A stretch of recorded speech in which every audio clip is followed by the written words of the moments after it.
Well, we're now in the department that I normally spend all my time in when I come to places like this. TV, sound, and all that stuff. This television is very special because if you look up there, it says the world's first 71-inch gold-plated TV. We're talking about 4 pounds of gold sprayed on this television. And I know what you're thinking. Come on, Trev, how much? It's cheap, it's nice, it's cut price.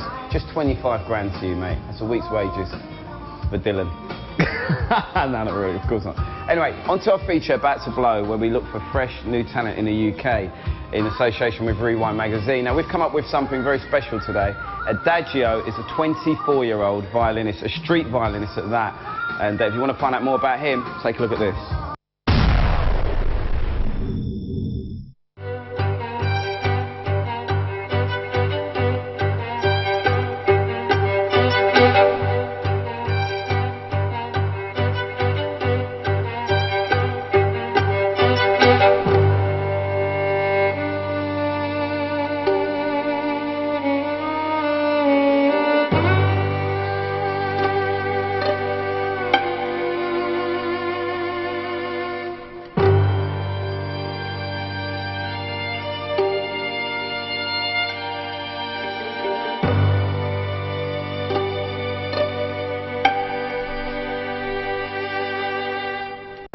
What's good? I'm Adaggio, the street violinist. We're in Stoke Newton at Bridgewater Leeds, top violin shop. Let's go inside, I'm going to show you around. This is a crash course in violins. Over here we've got the double basses. Obviously their role in an orchestra would be like the bass part, so it's like a bass guitar. Obviously it's not played underneath the chin, as you can see, it's so big. The players usually stood up or sat on a stool. Just like with the cello, it's placed between the legs while the player sat down, and then, as you all know, the violin and the viola is placed under the chin.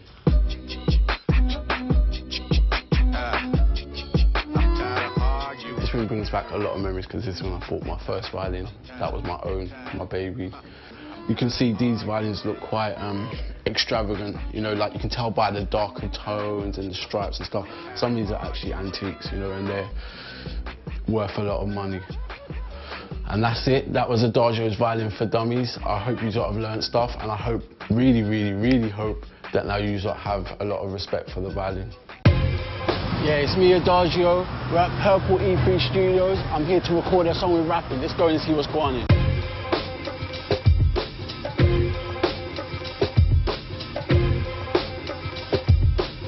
A typical studio session with Adaggio is I'll come in, listen to the beat, get the vibe going, and then just rip it over. I always try and make it as grimy as possible.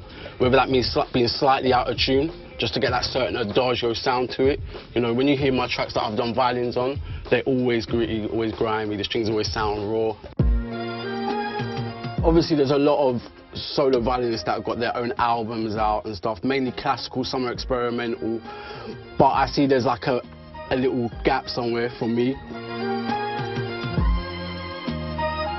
Obviously in America they've got Mira Benari, who's the hip-hop violinist. She's had collaborations with Kanye West, Twista, she's doing her thing. I'm the UK version. So far I've collaborated and arranged strings for the likes of N-Dubs, Estelle. I've also played with the likes of Macy Gray, The Game, Maxi Priest, and many more to come.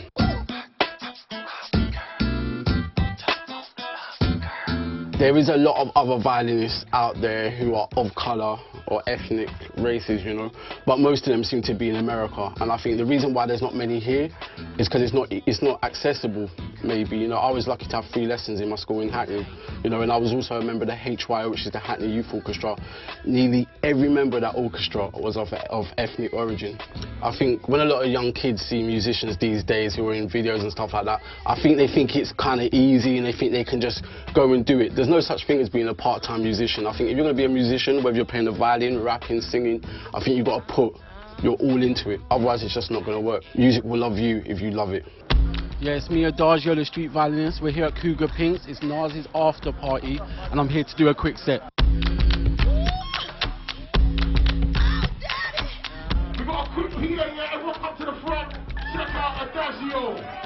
Make some noise. The thing I most like about performing live is that anything can happen, you know. And I like to improvise. I don't always like to structure what I'm going to play exactly. I mean, it's more spontaneous, it's more fun for the audience as well as myself.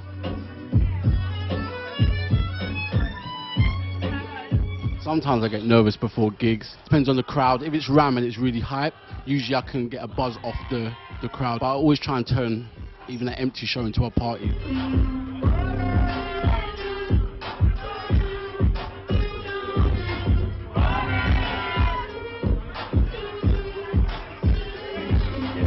When it comes to live performance or studio work, I prefer live work, like shows and stuff, you know, because it's just about the vibe and stuff, and you get such a buzz off it, you know, especially me as a violinist. I'm not talking, I'm not saying nothing, but still getting a reaction from the audience is very rewarding.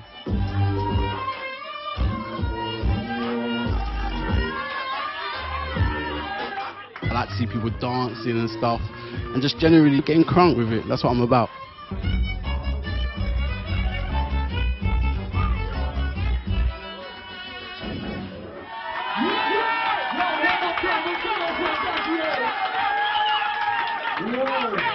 Yeah, I just finished my performance. It went really well. The audience loved it. All the girls were shacking out and stuff. I'm off home now. Tomorrow I'm off to Dubai to do the exact same. So I'm out, yeah? Cool.